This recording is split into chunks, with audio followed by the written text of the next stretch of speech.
Tom Mead's here. Diane? Diane Kennedy here. Cindy? Cindy Mathis here. Rob, I think you're muted, but if you can, just let us know you're here. Rob Henry. All right, I'm here. Can you hear me? A bit broken, but I can hear you. Okay, yeah, I don't know how it got muted. Okay, I thought it was. I was been on. It was a problem getting onto it in the first place, but okay, I'm here. But Right. we can't see you, Rob. You cannot? No. We'd love to see you. Lower left-hand corner of your screen, click that little camera arrow with the red line through it. There you go. There we go. All Okay. right, I'm not. All right. Well, thank you. It's Steve Gomer here. So the meeting is now called to order. David. Sorry, Steve. Oh, I'm sorry, David. My apologies. I apologize. You're stuck between Ted Lubitz and Paul Kearse. I apologize. David? Piper here. Thanks. Diane, is there anybody else I've forgotten? Cindy? No, we got you. Okay. No, I've done my work here. I'm taking it now. All right. First order of business is a discussion of the 12487 Elm Street Planning Board special permit application and the affordable housing requirement. We have two people from Cohasset Hospitality Partners with us this morning, Ted Lubitz and George McGoldrick, who effectively are going to bring us up to speed on where they sit at the moment with this component of their proposed development and what they see as potential outcomes. So with that, George and Ted, if I may, let me turn it over to you for the next 15 minutes or so. Thank you very much. Thank you for allowing us to join you guys this morning. I think I know pretty much everyone. I'm not sure I've met Dave before, but I've spoken with everybody else that's on the screen here. So I thought I'd give you a quick little background as to the project itself. I'm not sure how many of you have actually seen the project, but if I could share my screen, Lauren, I'll go through a very quick little presentation, some of the slides of what we are proposing. Hey, George, I just promoted you. You should be able to share your screen now.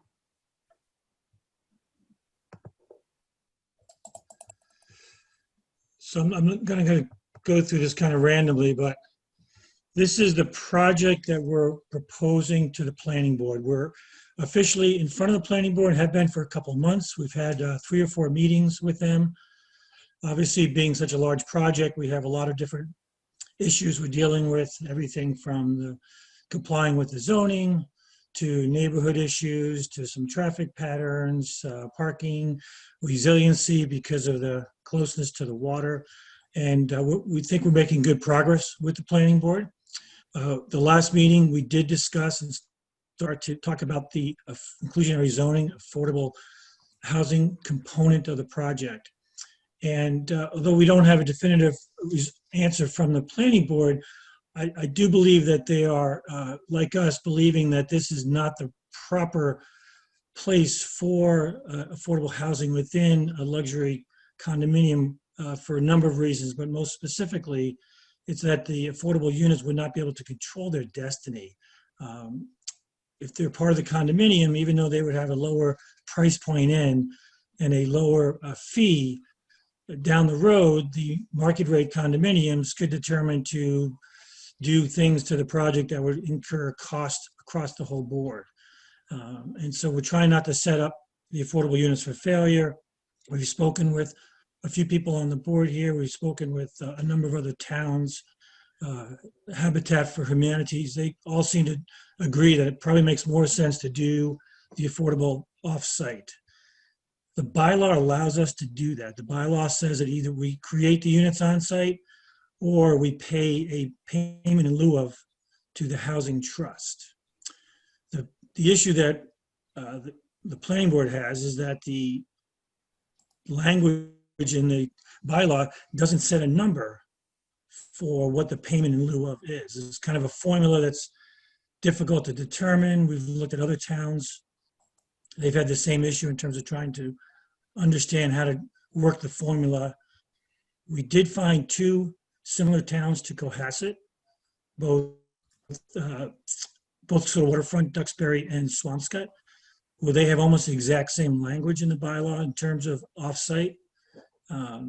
Duxbury does have a number of 200,000 per unit, and Swampscott has a number of 150,000 per unit as a payment in lieu of. But again, we're not trying to just write a check and be done with it. Ted Lubitz has got significant experience with affordable housing. I've done a lot of work with Habitat over the last 30 years. We don't just want to write a check to the trust. We're looking to find the solution so that we can give some specificity to the planning board as well, even though we're not required to. So we have been looking at a number of different sites around town, including some of the sites that the trust is very much aware of. So for example, 808 Jerusalem Road, which I know that you're talking about later on today in this meeting, we've had conversations about partnering with Habitat. The local director of Habitat in Weymouth said that they would be obviously interested in 808, but because they have 3 or 4 other ongoing projects, it would not be at the top of their list. But if they were to partner with a financial group such as ourselves, it would move it up the list to something that could get done immediately as opposed to waiting a number of years. So that's an opportunity, a possibility that we're looking into. We also have some land under agreement in town. That's it's got 3 lots on it. It's near the train station, so it's great access for someone to get the public transportation. That's another possibility. There are a number of parcels that the town owns that you guys are very much aware of, that we'd like to hear from you this morning as to what those possibilities may be.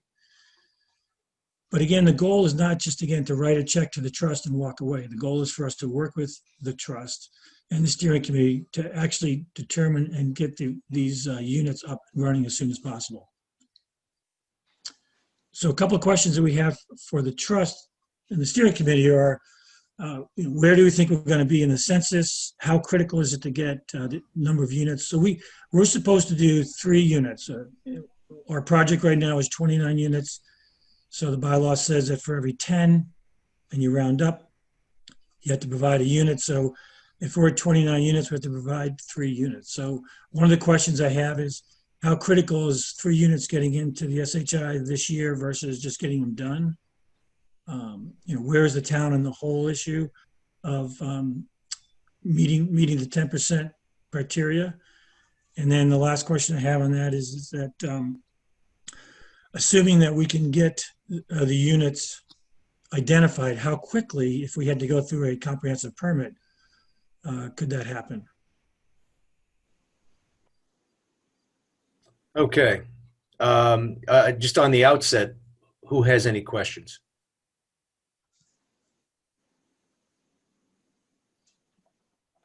Can you hear me?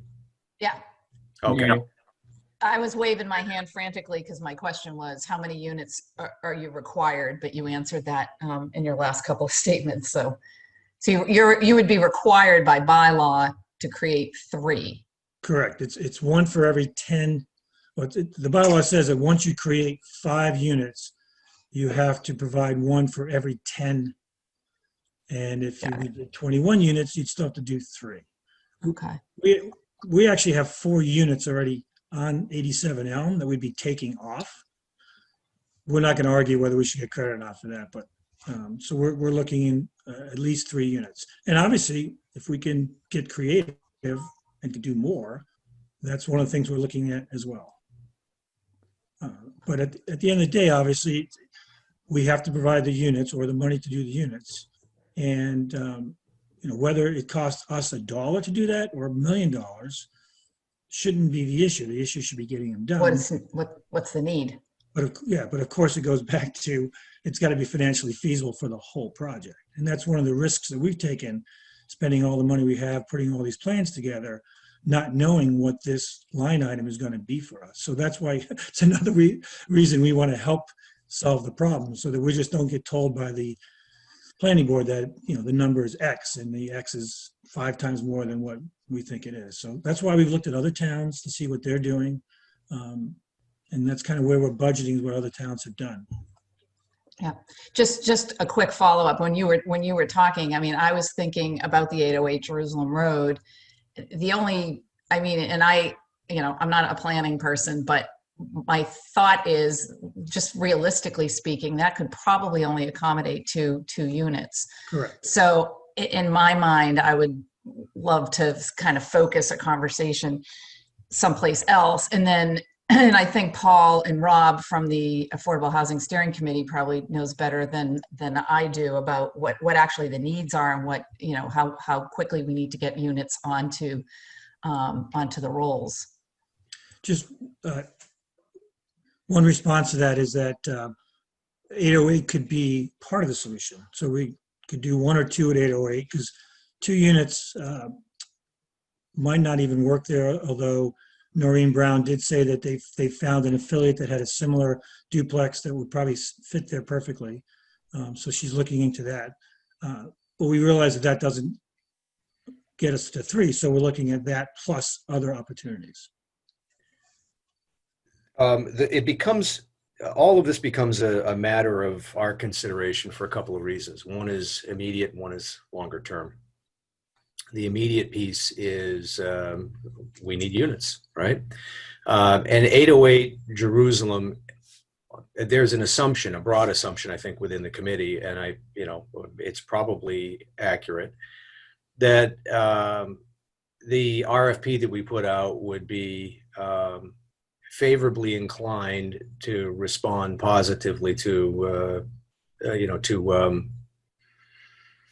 Habitat. Right. But if Habitat wins the bid, but can't proceed because they don't have funding and the trust doesn't have sufficient funding to move it along, then all we have is a smile and a kiss on the cheek. We don't have 2 units. Right. So there's a practical element that has to be considered as part of this. Diane, you're absolutely right. Those 2 we've already chalked up on our little chalkboard as accomplished, but we don't really actually know that they're accomplished yet. And I guess that's my point. So it's one of the reasons that I think it's a valuable discussion for the trustees to conduct amongst themselves. Should this be part of the consideration, right? The fact that we could actually move 2 units off the blackboard and into completion. The second is longer term, and Tom, yes, I saw you. The second is longer term, and that's really the discussion that comes up after this. What does payment in lieu mean? How can we influence it for the future? Tom, over to you. Nope, sorry. Somebody was walking into my office. I was waving them off. Okay. Although I will actually, since you called on me, I can't help myself.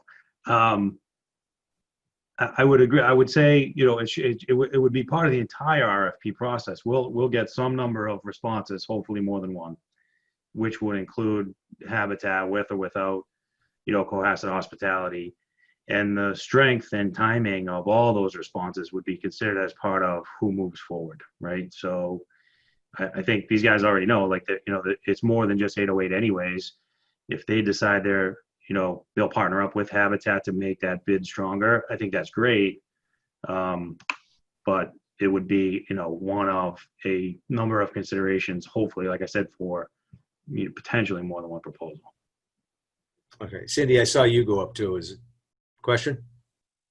No, George was asking what's the time frame and how urgent, and I was going to ask Lauren to speak to that, because she's the one who presented where we stand relative to the 2020 census. If we have 2 units that are showing good faith effort, that gets us to 2021, but we're going to be stuck after that trying to maintain our affordable housing numbers.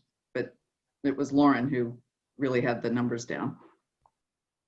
Yeah, so we are projecting to be 25 units under, but I need to double check on the timeline, particularly I know the census date changed, so I don't have that information for you right now, but I will find out. So suffice it to say that we need to continue moving as rapidly as we can. Is that right, Laura? I would say yes. Okay. Steve? Yes, Rob. My question, we talked a couple meetings ago about having other companies other than nonprofit. I think I made a motion about that. And of course, George obviously qualifies as that. And I think we've been talking about 808 for so long.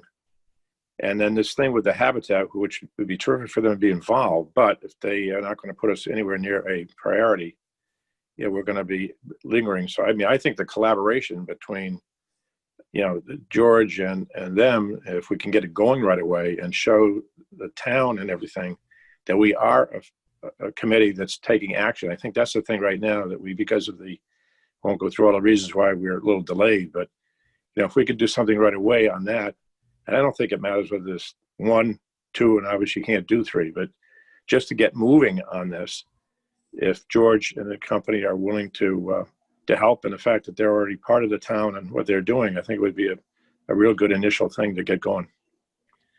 Thank you, Rob. Yeah, the undercurrent in all of this is, you know, the larger objective that I think is being defined by the hearings in front of the planning board, the concept of, if you will, in quotes, 3 new units, right? The idea that 808 Jerusalem is already a present project. And of course, as you all know, 808 Jerusalem is not a present project. We don't even have an RFP completed, you know, for distribution. And the reason this conversation becomes useful to Cohasset Hospitality is that if the board were to align its support for the development of that tied to Cohasset Hospitality's harbor project, then you know, it becomes more likely that the final outcome for CHP with respect to the affordable housing component would be accepted, right? So I'm bringing it. I should say I'm bringing it. We are considering this as a trust because there could be some pushback. You know, the pushback would be quite logically that Cohasset Hospitality Partners are jumping on an existing project just to check the box. Okay, that's the plain language of it. And in some respects, that's an accurate description. In others, it's not. And probably the biggest single piece that I can foresee is that, number one, all we have is a piece of property at the moment and expressed interest by Habitat. That's what we have. We don't have an RFP out, although it is in process. And we do have some indications, although I don't know how clear those indications are. Rob and Paul might have a better understanding of it, as to what funding Habitat might have in mind for this project, such that it could become a completed project sooner rather than later.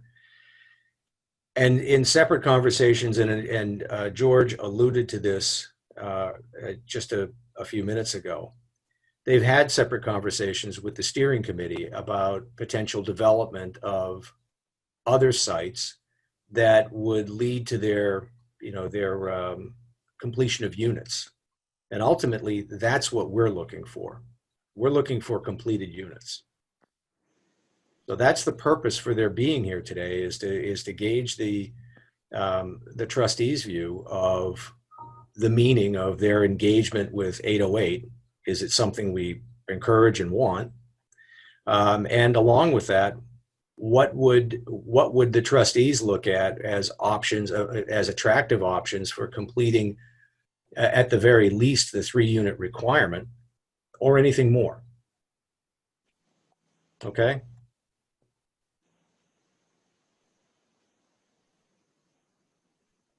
I didn't mean to stop conversation. I got my hand up. Go ahead, George. I hate this Zoom stuff. One of the other considerations that we've been looking at are existing units. As you know, there's a couple of properties in town that are run by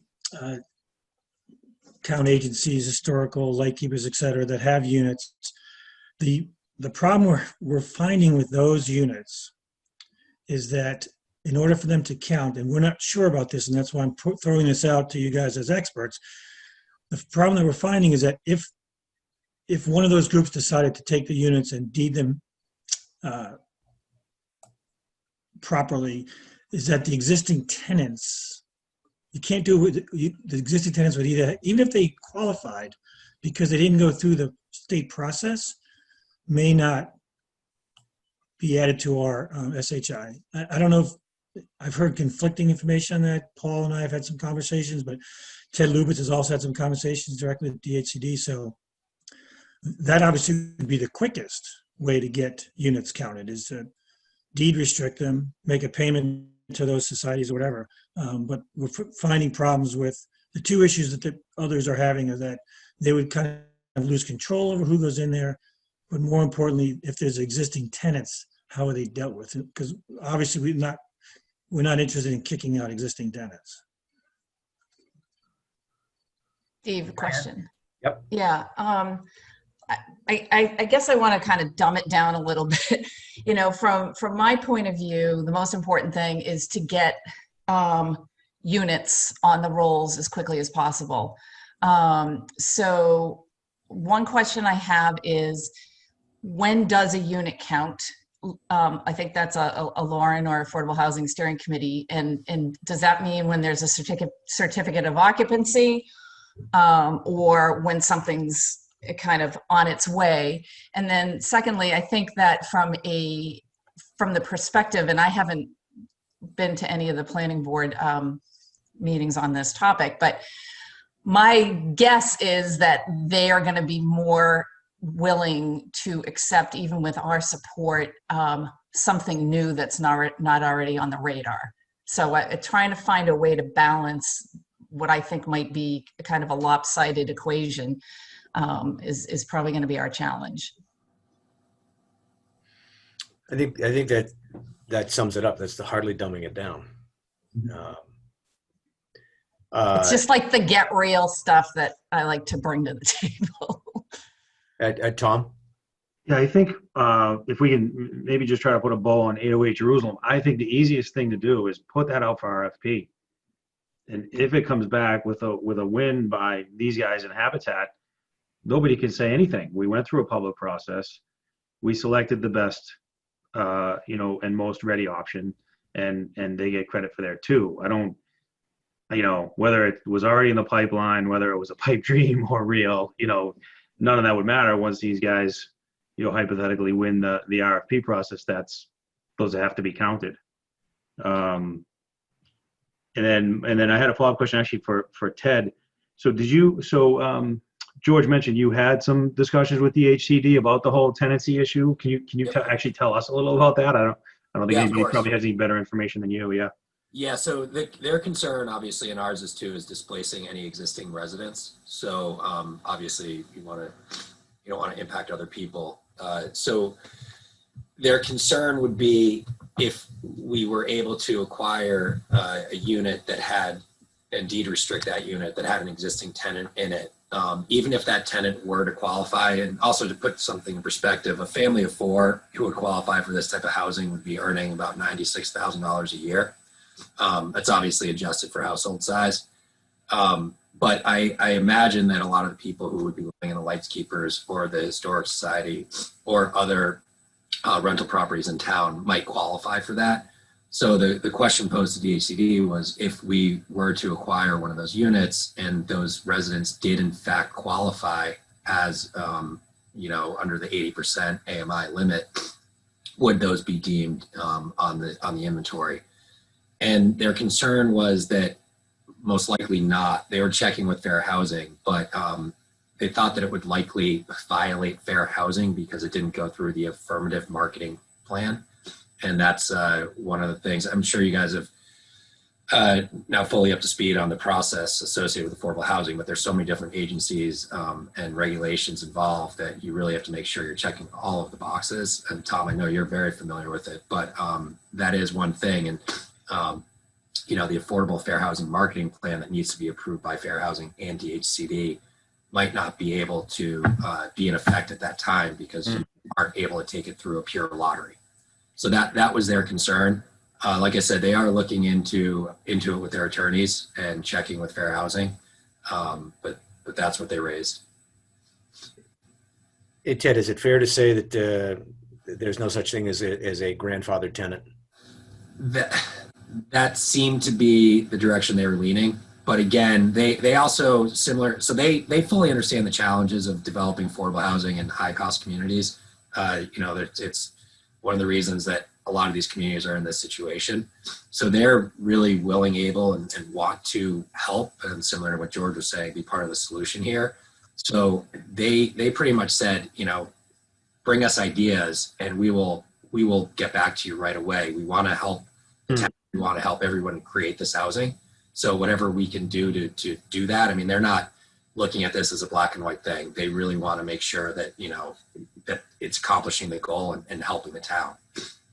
So like, for example, like with short lease, you must be able to do it on lease roll, right? Like, well, lease is coming up.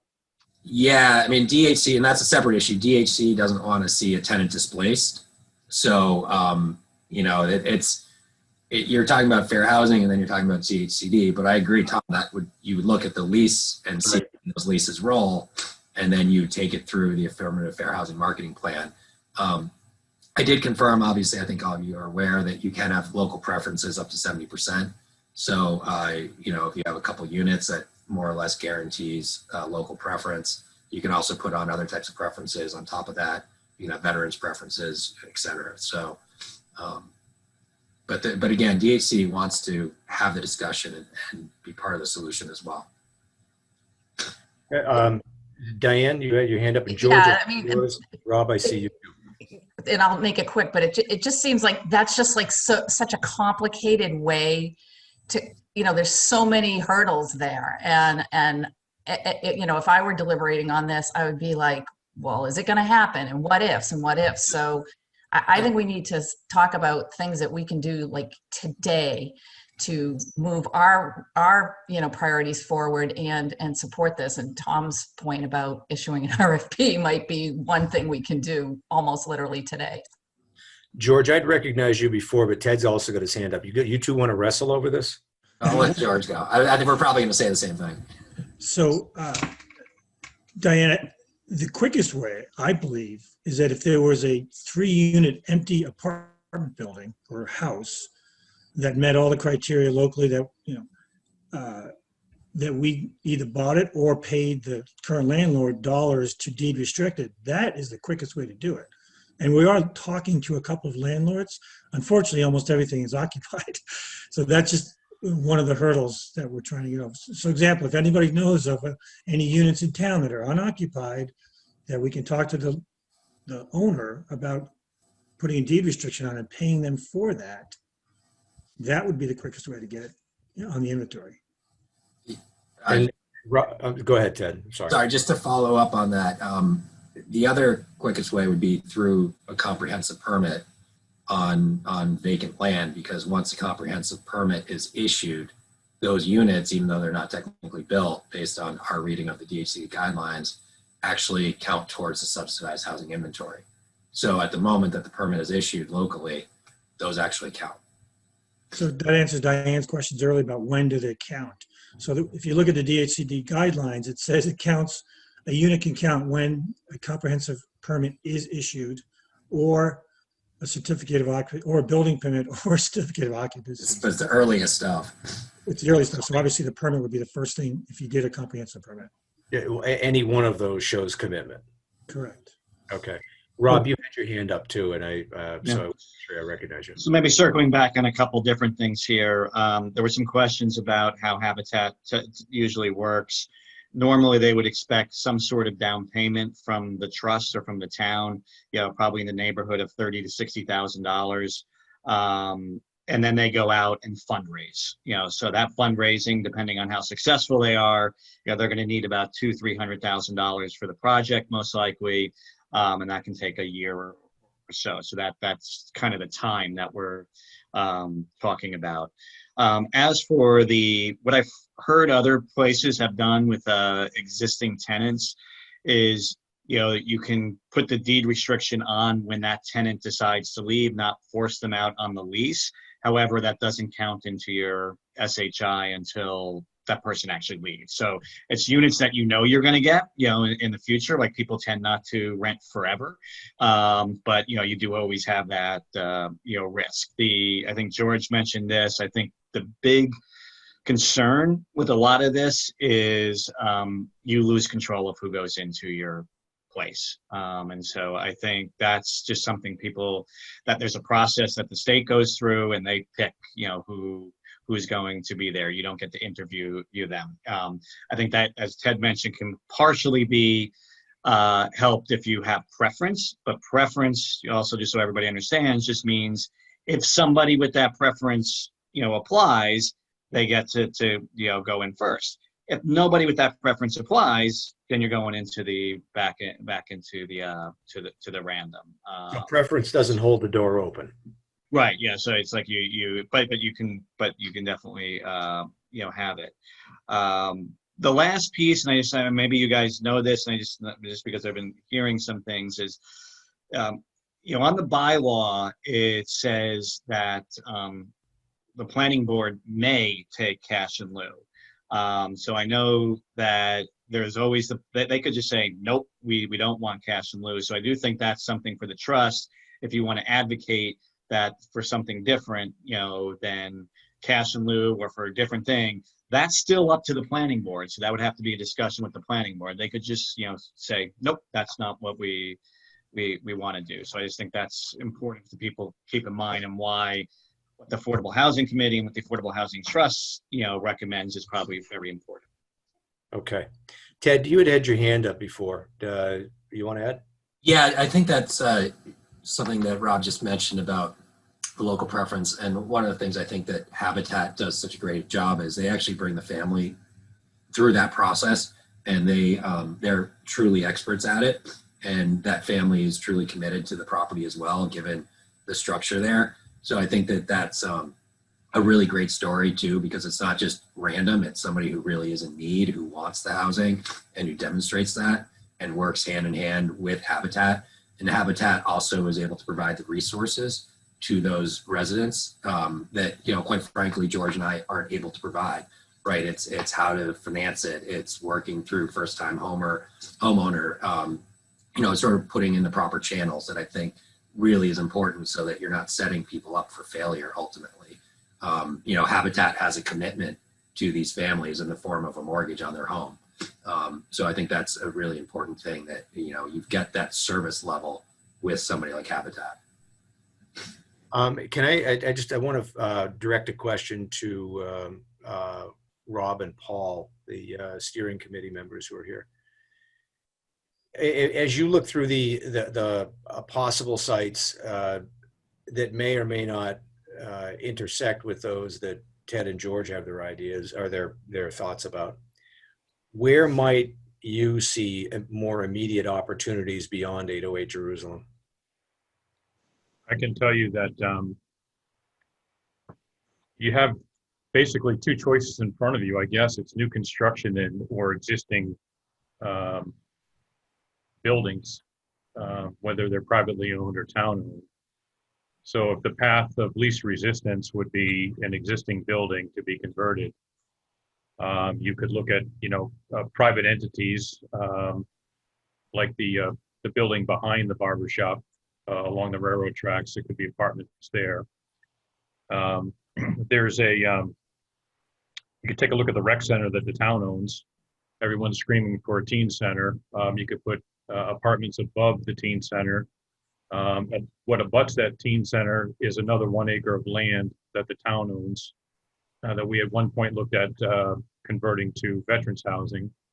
So that could be something there. It's a more lengthier process and complex thought process, but you could have a teen center and veterans housing, and that extra acre of land could be converted to help expand the center a little bit and then provide additional parking, which everybody is always for. There are empty lots around town that the town does own. There's some on Pine Ridge Road. There is a couple of small lots that could be converted on Beechwood. There's one lot, I believe, at the end of Doan Street towards Wampatuck that you could add a house to. So if you're going to look at new construction, again, the path of least resistance would to bring in a Habitat who could look at the footprint and quickly put something up. They have probably about 8 or 10 homes that are already canned in a format, and that format that they have is a financial format for what works. And as far as the acreage or the number of square feet you have on the property, they can pick the right one that fits in there. So they can quickly decide what's going to make sense financially, and what size will fit the property. So that's kind of where we're at, outside of talking to other landowners or homeowners to see what they want to convert. It's going to be a tough sell. Okay, George, hang on just a second. I'm also looking at the clock, guys, so I want to make sure that we're productive with this. Tom brought up a very good point earlier, and it's worth remembering that we do not control the response to to the RFP, and a public process will vet out those who are most effective, right? And so if the response to the RFP brings CHP in partnership with with Habitat, and that expedites the project at 808, that's wonderful. We're still looking for other units, right? So George, Ted, the message there is, and I think Diane hit it cleanly and clearly. The message there is, we want to get units up on the board. We need to get units up on the board. All right, and I haven't, and I will ask the trustees for their view or vote on this before we end the meeting today. But if that becomes our stated policy, just recognize that we're going to push as hard as we can along those lines. Secondly, and this is my request, I would appreciate your thoughts as trustees. I would advocate at this point that we actually engage the steering committee for their recommendations of the top 2 or 3 options to add additional units immediately, either from new development or redevelopment. I'd like your thoughts on that. And then George, I'll come back to you. Well, we can certainly put a list together. We work on a lot of lists on what's available out there. We can probably make some sort of inventory of town land again, and also take a look at what some of the other private or nonprofit entities are available. We can make a list for that. So, Paul, it's not just the list. It's actually recognizing that your committee probably has the ability to recite that chapter and verse. Now, what I'm looking for is the committee to bring forward a recommendation of what is probably the practical components. Which of those potential sites offer the greatest likelihood of immediate development? And there's a reason I'm asking this, and this is, again, I go back to the committee and ask for your input. We're going to, no matter what, if 808 Jerusalem moved forward and it were the bid response brought the likelihood of its immediate redevelopment through a cooperative arrangement with Cohasset Hospitality and Habitat, it's still only 2 units. Okay, so where are the rest of them coming from? Because their project ultimately is key to a minimum of 3 units, unless it's cash, and there is no cash amount defined. We've already determined, or I should say, I think we've determined that our trustees' view is that we need units. Money's nice, money's good, right? But we need units. All right. So that's where I'm going with this. And I frankly, at this point, I turn around and poll the trustees. How do you feel about that approach? David, Cindy, Diane? Rob here. Rob, please go ahead. If I'm reading it right, I'm encouraged that there are even though that we don't have a formal list. I mean, in all the months we've been meeting, we've never had anybody just say, we have this lot, that lot, this lot. I'm encouraged that there are some opportunities out there. And I think we should look at all of them and then rank them in terms of just what you're saying, Steve, which ones are more feasible to get accomplished right away. And I think that, and George, correct me, but I think if you were involved in two, you would also be helpful in maybe getting that third one on another location. And then we'd have those three. But I think that we look at all of them, get the detail we all want for each one, and kind of rank it in terms of how soon can we make it happen. Get a list. Thank you. And Thank then you. reconvene. David? How quickly do you think we can get a list and actually reconvene? You're breaking up a little bit, but try it again. Right.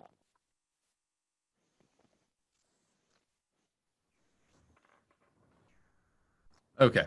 How quickly do you think we can get a list and actually reconvene here? We Paul? have a list. Yeah, so it's like, there's a housing production plan, which lists out, many of these items and also areas to focus on. So that was published a few months ago. We can send you the housing production plan. The Affordable Housing Committee can also go through that and highlight on the plan. It does have short-term and long-term ideas. Some things will, or developments that would take a while, whereas others can be done quickly. So we could kind of highlight that. There is a 3-page summary of the housing production plan, which I think would be the first step for everybody to read. The actual plan, I believe Lauren might know, I think is over 100 pages long. So there's a tremendous amount of detail, and years of work have been done on this already. So we can definitely get that, that information is all available on, I believe, the Cohasset website, but we'll forward it to you, to the committee. And Steve, to get to the, sorry about that. In order to get to what you want, Steve, is to take the list and determine how viable each particular lot is. We're going to actually need a contractor like these folks here to take a look at the lot and understand if it's something that can be developed, and if so, what size and at what cost. So we can identify all kinds of land that the town owns. We're not sure what size will fit there because we're not part of planning or zoning. So somebody who is in that business could quickly take a look at a lot. You can go to the end of Evergreen, for instance, where the road stopped. The town owns about 5 to 7 acres, in which I believe 3 of it is wetlands. But you could add houses towards the end of that street. But a contractor would have to look at it and say, could I put one more house here? And if I could, what is it going to take to do that? We don't have that ability on the steering committee to ascertain that. Okay. Jen, did you just point out you wanted to talk? Go ahead, interject. I think if you get a top list from the steering committee of possible lots, we could actually I could look at them with the building inspector, because we can look at it based on the zoning bylaws of what's allowed. All right, let's stop for just a second. If you would, well, better yet, I'd love to hear a motion that would simply ask for those rankings of 2 or 3 options to be passed in front of the building inspector for viability. And then, Paul, per your suggestion, I would then suggest we might turn to outside resources. Obviously Cohasset Hospitality Partners would be one of them, to review them for viability. What makes sense, right? And I see George with his hand up. George, go ahead, and then Rob. Sorry, just a real quick point of clarification. To meet this goal, 808 had to be transferred from the Board of Selectmen to the trust through town meeting. Would these other parcels have to have that same process? Like The only Street, Evergreen? The only way a parcel can come into the trust is by way of, actually, I take that back. Yeah, the town, depending on how the town acquired the parcel, town meeting has to vote on the transfer. There is at least one option in which the selectmen can transfer a parcel into the trust, but that's typically, and Diane, correct me if I'm wrong, Isn't that typically on a tax taking? No, I believe, because 808 was a tax taking, I believe town meeting has to approve anything held by any entity on the town side to the trust. We'll get some clarification on it, Yeah. George, but assume the process is a town meeting vote. Yep. Okay, okay, thank you. Well, I'm sorry. Does that answer your question for the moment? Yes, and just to let you know, we have the list from the steering committee. We've already went through and identified parcels and we'll work with Jen and Bob on helping identify which ones are very feasible to go forward quickly. Okay, Rob, you had had your hand up for a question, then I see Tom as well. Yeah, my only thing is you keep saying 2 or 3. I think with all the variables that are involved, and there are more opportunities than 2 or 3. I mean, I don't know what the right number is, but because, one of the 2 or 3 might fall through for some reason, if we're going to rank them, which I think is a great thing, and look at them, and I'm glad that the town has already done all this, has all this information. But I'd like to suggest that when we make the motion that we maybe do 5 or 6 locations, because if they all qualify, that's great. If some fall off the board, we still have the other ones to lean back on. Okay, and Tom? Yeah, maybe just a point of clarification on what we're trying to do here. I think, Cohasset Hospitality Partners, especially since they've already talked with the steering committee, will be the best ones to try to figure out which are the most viable for them.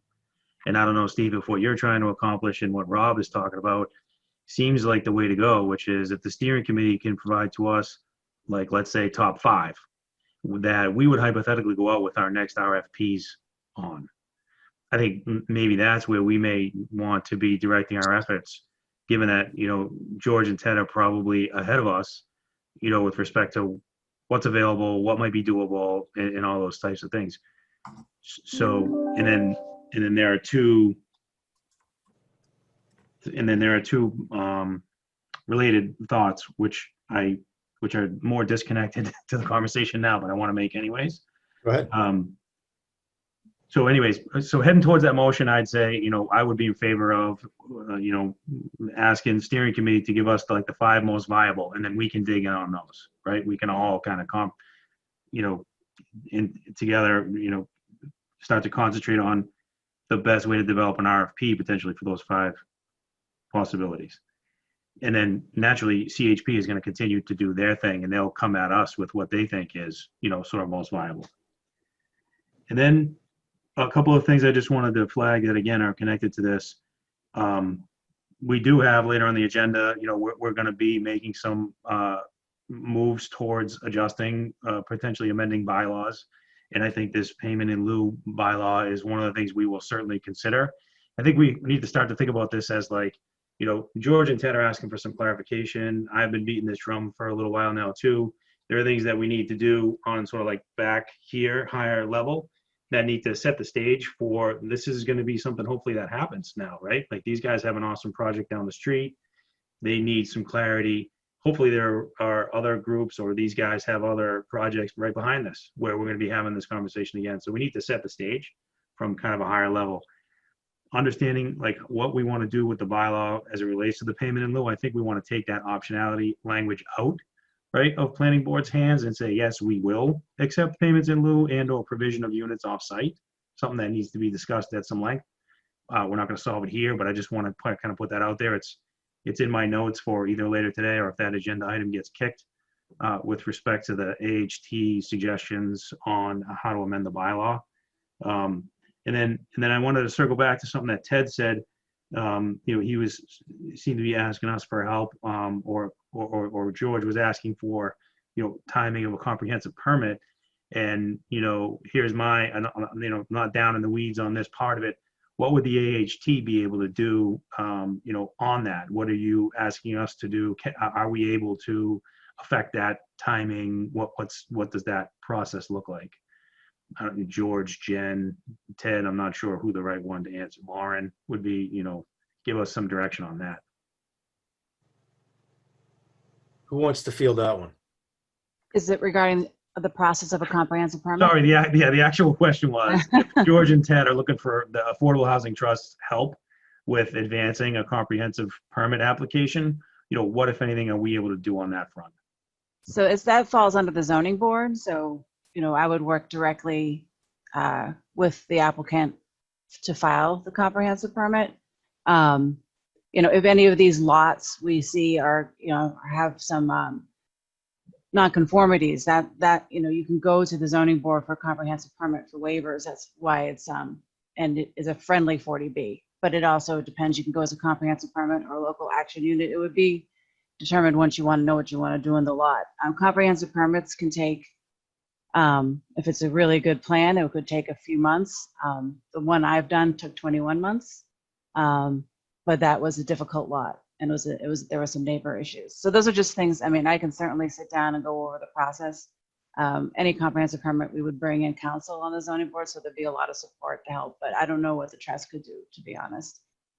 So maybe the question is more generally for George and Ted. What can we do for you guys to help pave the way? Are you suggesting you guys will identify, whatever project, and then you would just kind of, as your natural process of, bringing stakeholders into the fold, let us know ahead of time what you're up to and try to understand if we support the project? Would that be the idea? Yes, for example, we have a piece of parcel of land that would just put under agreement to have a few months of due diligence. And one of the things would be to talk with the trust and the steering committee to say, is this a property, is this a location that would be a good fit for, I like to call workplace housing. So yes, just it's a support on that end. And then obviously we'll be working with the zoning board and Jen on getting it done quickly. Knowing that the name 40B strikes fear in people. That's why there's things called friendly 40Bs or the local initiative program. So the piece of property that we're talking about doesn't have a lot of neighbors. It's near a transit system. We think it might be a good fit. So yeah, we'd be looking for the support from the trust. Okay. Diane? My question is really, Steve, what we can do. I mean, there's looking at the housing production plan with the steering committee and kind of coming up with the priorities and issuing an RFP, but does Cohasset Hospitality Partners need something from us today or soon to advance their discussions with the planning board in terms of whether they're going to do payment in lieu or some other project, or is just we're working with the Affordable Housing Steering Committee and the Affordable Housing Trust on identifying, promoting projects where affordable housing is needed and wanted and desired and expedient and that kind of thing? I think there's a couple of things that come to mind, Diana, to answer your question directly. First and foremost is, and this actually goes to Tom's review of the bylaw. My vision of the Affordable Housing Trust is that the trust currently and over time should be driving the policies that affect development and completion of affordable housing, such that we're never subject to forced 40B again. Okay. And so from that perspective, the preferences of the trust as it's currently constructed, and it is in the future, should be to define those policies in such a way that no other entity will attempt to snatch them away, either in specific effect or in a backdoor action, right? So a perfect example of that is what constitutes payment in lieu. If the trust position is that we desire completion of restricted units, deed restricted units, in order to bring us into compliance and beyond compliance, then I think that very statement on its own, it begins to direct the potential outcomes as they exist today and will in the future, right? So I think that from that perspective, I think the trust's primary role at this point is, if you will, to seize and control the area of discussion which is uniquely ours. Does that, I mean, I'm trying to couch my words so as not to start a war.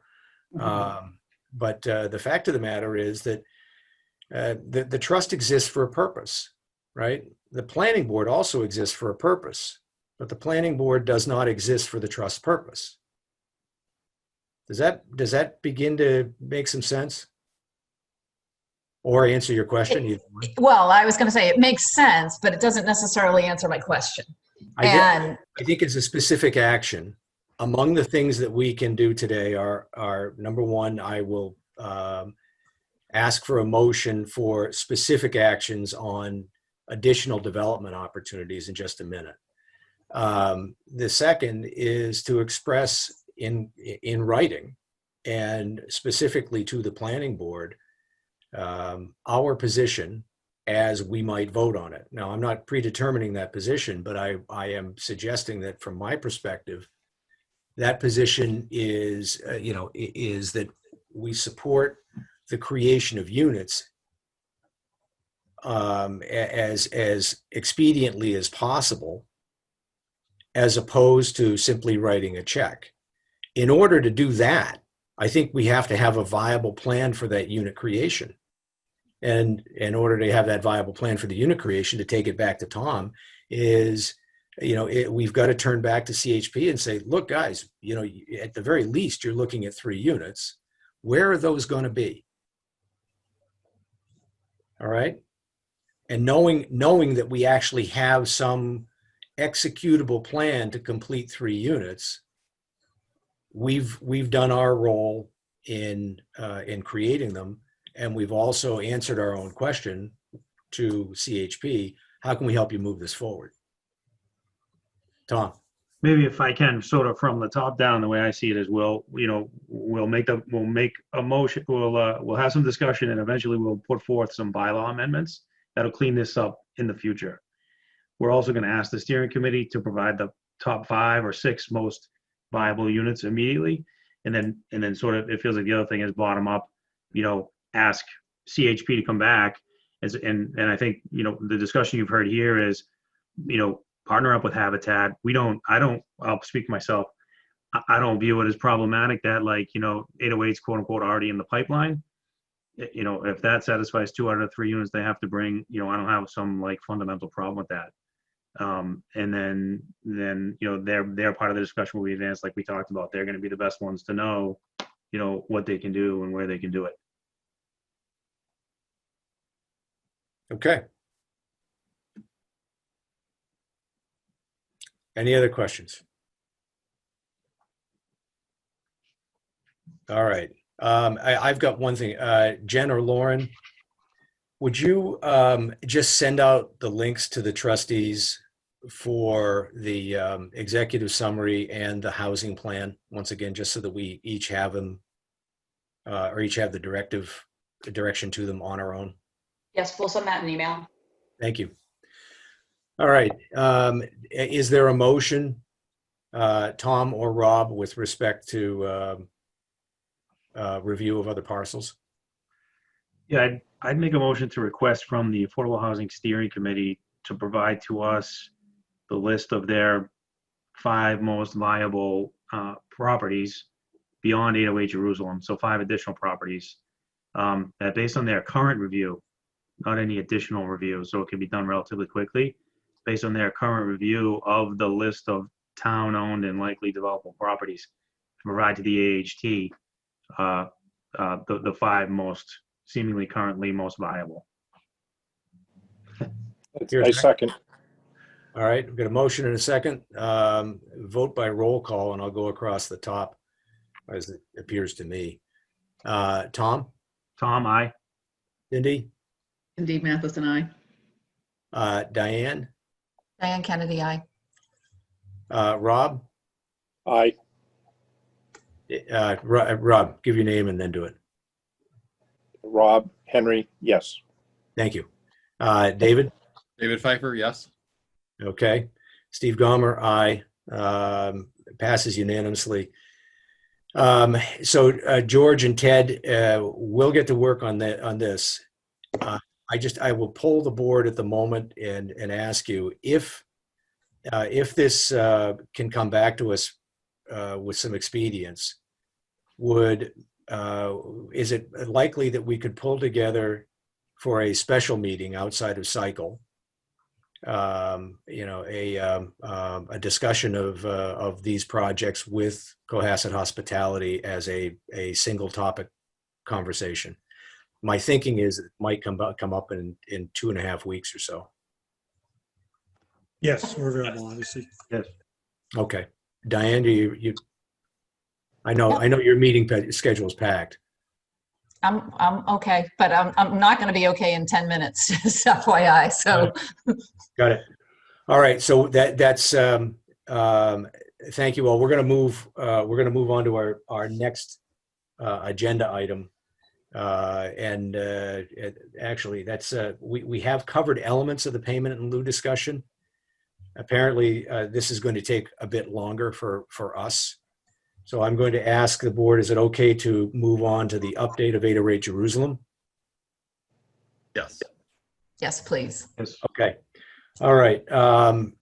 Lauren, do you have, or Jen, do you have an update for us on the land transfer and the RFP update?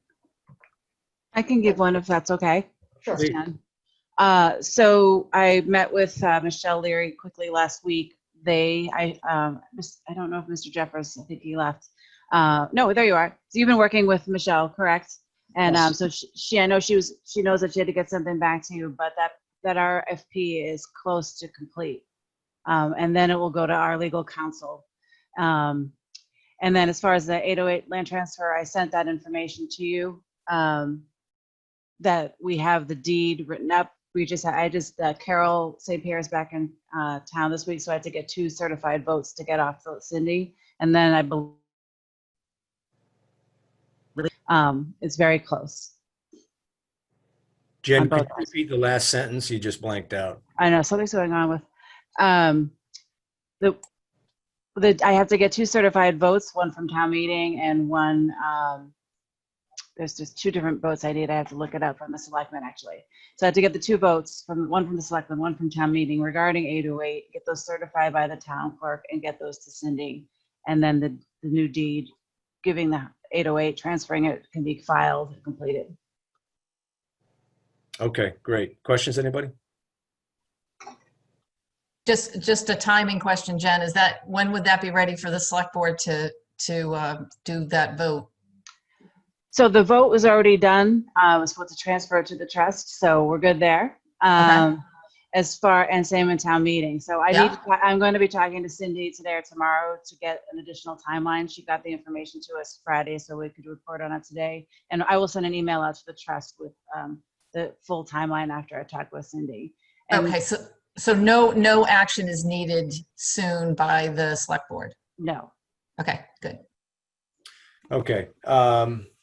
If no other questions, we'll move on to the financial strategy discussion. There was supposed to be a strategy discussion, but a key element of that was Ted Carr, and he's not with us today. So I'm sorry, go ahead, Tom.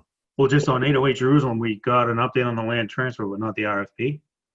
Oh, I apologize. I blew right through that. Jen. So the RFP is close to completion. Rob Jeffers is working with procurement on that. And so I'll follow up with Michelle today. And I know Rob has been talking with Michelle. And once we have that, sorry, my phone's ringing. Once we have that, we will have council review it on behalf, Cindy Amaro review it for us. So I would imagine that's going to happen this week. Okay, should we be? The review would happen this week? Cindy Amaro's? Yes, Cindy Amaro's review. Tom, you had a question? Yeah, so normally I would say, should we be reviewing that before it goes to the attorney? Normally I try to get the business stuff right before you start spending legal dollars. I have no idea if that's applicable here. That's, how I usually do things. I could do whatever is instructed. So I just don't want to hold anything up. So her review is just more making sure that the trust, that it's, correct for the town and for you, for the trust. Probably fine. Yes, I could send it to everybody at the same time. For open meeting purposes, I think you can send it to them individually, send it to each of our trustees individually. Each of you can make your comments back through Jen, I believe. Yes. Diane, don't be afraid. I see you biting down hard on your tongue. I know. Go ahead. keep going. No, I'm no, good. no, well, I'm making, go ahead. No. My only thing was, just and this is something we need to spend some time going through is, who's issuing the RFP? Is it the Affordable Housing Steering Committee? I mean, it's the town of Cohasset, but are we in it in terms of the RFP going forward, or are we on the other end? Well, no, we have an interest in the terms of the request, right? Yep. Yeah, Ultimately, it's our dollars and our assets that are being deployed. So we have an interest in what the RFP says, as does the steering committee, right? And of course, the town as a whole. So asking for a review of the documentation is, in my view, legitimate. Right. And I think the process as outlined in a previous meeting is that everything, the Affordable Housing Trust issues the RFP, they receive all of the submissions, they review them and then send them up to the trust, and the trust makes the final decisions because it is your dollars. That's how Got I it. read it. Yep, that's right, Jen. You're right. Yeah. So is it fair to say, Jen, that because the steering committee is directly involved in the creation of the RFP, that the next step would be for the trust to review the draft? I believe so. Okay. So if you would, please direct the draft as soon as it's available to each of the trustees. Because of open meeting laws, you cannot deliberate internally with each other, right? Which very simply means, I can't call Cindy and ask her for her thoughts on something. But you can direct your views back through, in this case, Jen, and they would in turn be addressed by Michelle and by probably Rob, the steering committee as a whole, but represented by Rob. Okay, Diane. Steve, I have a meeting outside of my house, so I'm going to hop off.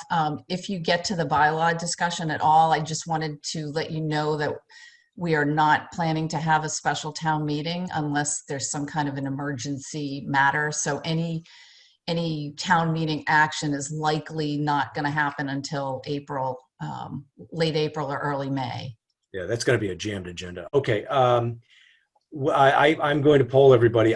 Frankly, I know everybody's got a life and it has to move on. We may have to go back to the bylaw changes to have a more more coherent discussion. So, and I would be willing, if we set up another meeting to discuss next steps with respect to the properties identified and CHP, I would be willing to have that as a regular meeting with regular business.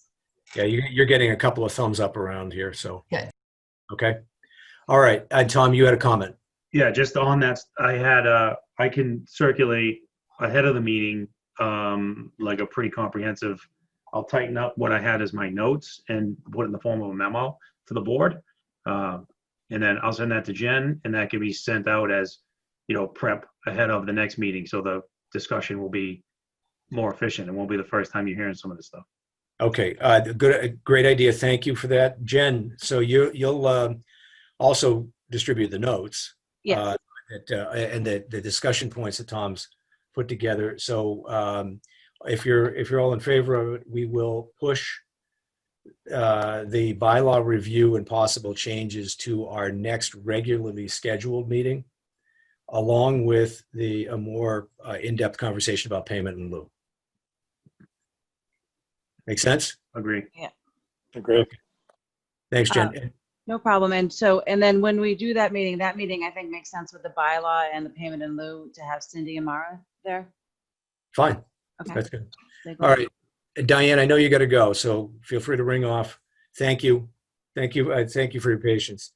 All right. The only other two items then that remain on for a very quick review is Jen, if you would bring us through the balance of the trust and as it exists today and what's committed out of that balance, so we get a net. Okay. So I just received this during our meeting. So, but I current balance is $371,215.54. And then the only expenditures to date are legal costs, which is at $3782.96, and I cross-referenced that with my my purchase orders, so that is correct. And then I do have a expenditure sheet I can send out.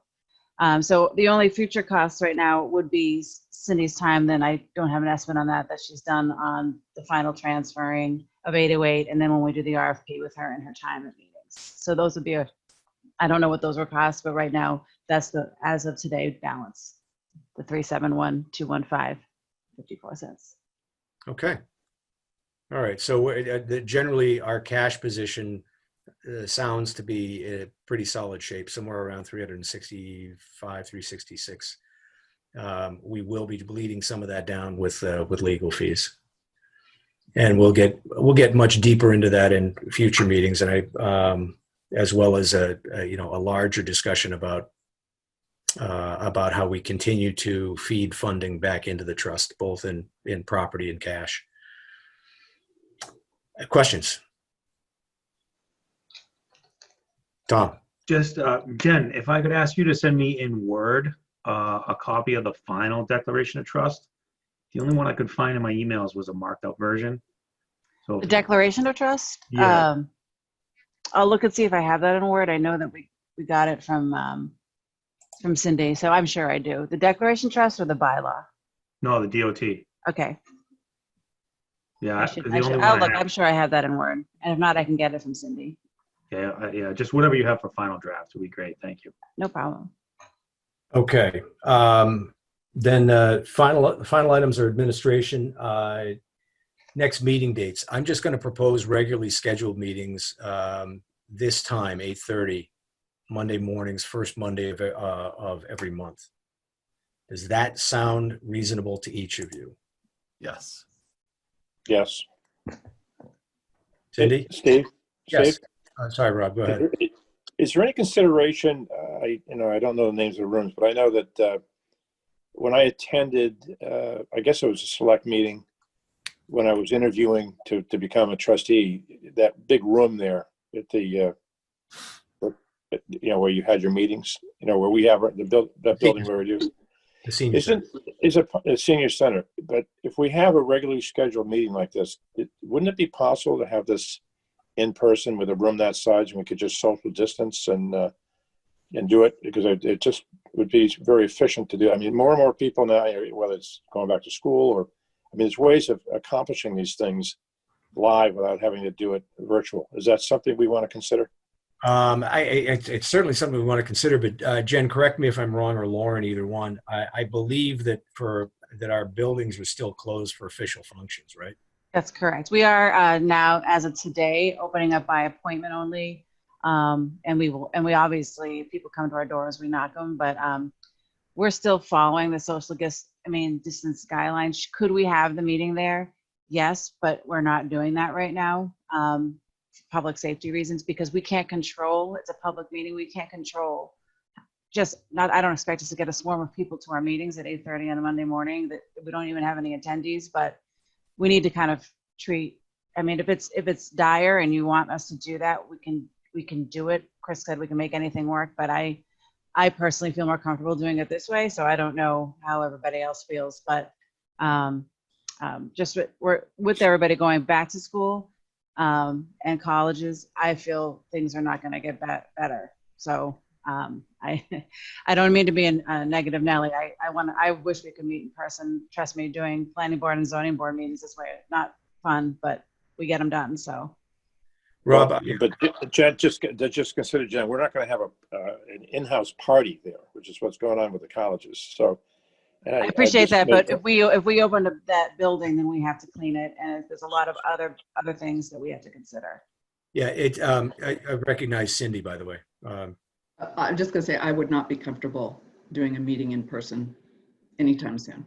Is it fair to say that for the trust board members that are here, that at the first availability to meet in person, which would meet health and safety requirements, giving each of you comfort to do so, you'd be willing to do so? It's Obviously, yeah. yeah, when there's a vaccine available and people are, and the transmission rate has dropped to near zero. I would like to see how we are doing 3 months from now when schools have actually been in full swing for more than a couple of weeks. And then I might change my mind, but I would prefer to keep this to Zoom for now. Okay. And Tom, you were going to add something? Well, I just had a question actually, and I think so. Jen, are you? I don't think you are. You able to do basically like a split meeting? In other words, some people are, in the room, and it's also open to Zoom. We could. It would be technically we'd have to set everything up because you would have to, if you're not, I'd have to have computers with people on it set up in the large space, it could definitely be done where somewhere in the room. It's truly easier just to do it all in one location. I'd have to bring in IT and all of that. That was my thought. I didn't even Yeah. figure you had the ability to. I figured it would have to be one or the other. Oh, like I said, we can make anything happen, but that building is closed. We do have one-on-one meetings there so that people can have a meeting in person that's really spread out with HR. My first time in that building was last week. I haven't been there since March. We are still we just finished all of our installation of glass in this building. So today is the first day that if you have an appointment, you can come on up and we'll get you in, but we are controlling numbers. So I know this is frustrating, but we're not out of the woods, and I think we need to be very, very, very careful. Yeah, I have to run to get on my 10 o'clock. David, thank you very much. Thank you. Okay, we are. May I ask? Very Steve, done. Oh, sorry. Go ahead, Jen. Oh no, I just wanted to make sure I have the dates of the minutes for approval, just so I can get those up on the website. So. Yeah, let's go ahead with that. The minutes were distributed in the agenda. If anybody had a chance to read them, I have, believe it or not. I did as well. I did as well. Oh, good. Then Rob, would you mind making the motion for approval? There were two sets of minutes, though. Do you want to do both at the same time?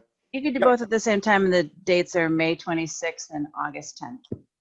Okay. I make a motion to accept the minutes of May 26th and August, 8th? 10th. 10th. Yeah. To be approved and accepted by the trust. Second it. All right. All those in favor? Tom? Tom, aye. Cindy? Cindy Matheson, aye. Rob? Rob Henry, aye. Gomer, aye. Minutes are approved unanimously. I just one last note: if we can pull together a specific meeting for review of properties, I'll get a note out to you or Jen or Lauren. Someone will, to see your availability for that. Other than that, Rob, I assure you that I'm looking forward to being able to meet in person again. I think time will be a good educator here. So I just counsel, for everybody's purposes, some level of patience, because not everybody is always going to be on the same page on this. Thank you for your forbearance, guys, and getting up and getting running and the time you spent. I'll entertain a motion to adjourn. Make the motion. Adjourn. Second. All right, motion second. All those in favor, starting with Rob. Rob, aye. Tom. Tom Mead, aye. Cindy. Cindy Matheson, aye. And Steve Gomer, aye. Jen, Lauren, thank you very much. I'm going to ring off. Chat with you soon and watch your mailboxes. Thank you. Thank you. Take care.